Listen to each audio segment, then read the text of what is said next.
Vendredi 25 août 1944. Entretien 71. Fragment.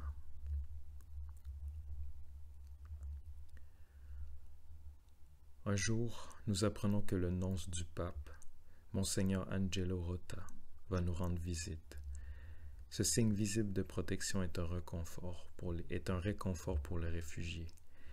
Le nonce jouit en effet d'un grand prestige en Hongrie, où la population est très catholique, et il s'en sert pour protéger les Juifs. C'est la première fois que je rencontre des religieux, le nonce apostolique et le père Klinda, qui témoignent de leur foi non en parole, mais par des actes courageux et efficaces. Cette visite a d'heureuses répercussions dans notre quartier et dans certains milieux officiels qui nous regardaient d'un mauvais œil. Après le passage du nonce, le moral des ouvrières remonte visiblement.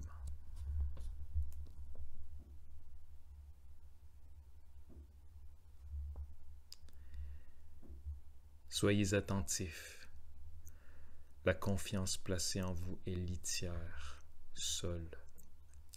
La graine semée en vous, le verbe, le donne, commence à germer.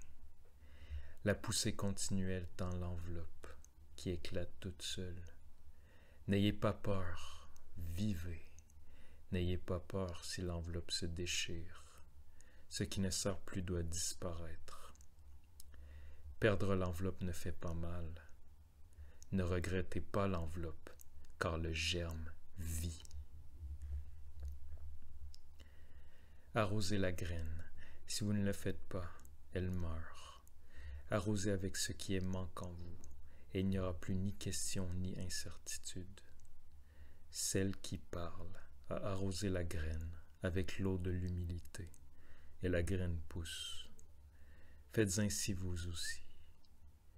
Si vous arrosez la terre déjà humide avec de l'eau, la graine pourrit et il ne reste que la boue.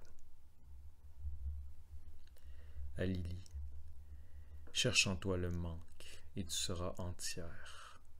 Tout ce que tu fais pour lui est béni. À moi, fais attention, toi aussi. Il n'y a qu'un seul manque. Si tu en trouves beaucoup, tu te trompes. Mais si tu as trouvé le manque unique, alors demande, et la grâce du ciel le comblera, car tu ne fais que cette seule demande. Ainsi le sacrifice est accompli, et la graine sacrée croît, se développe, et l'enveloppe éclate toute seule. Ce qui remplit la graine, c'est le manque. Ne parlez pas du manque, qu'entre vous aussi, ce soit un secret. À lui seul avouez-le, à lui dont le cœur est plein, à lui qui donne toujours.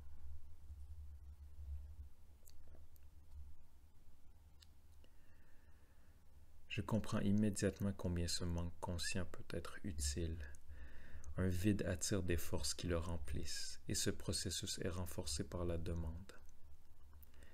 Voyant l'état de fatigue et de tension des ouvrières, Lily organise, pendant les heures de repos, des séances de relaxation. Ces cours suscitent un énorme intérêt. Du coup, Lily, qui n'a plus une minute à elle, est épuisée. Hannah est écrasée par la responsabilité de l'atelier. De plus, elle n'a aucune nouvelle de Joseph depuis son départ, et chaque jour elle me demande si je n'ai pas reçu de lettre pour elle. Je téléphone à toutes les familles que je connais et dont les hommes ont été déportés avec Joseph, mais personne ne sait rien d'eux. C'est pour Hannah une peine presque insoutenable.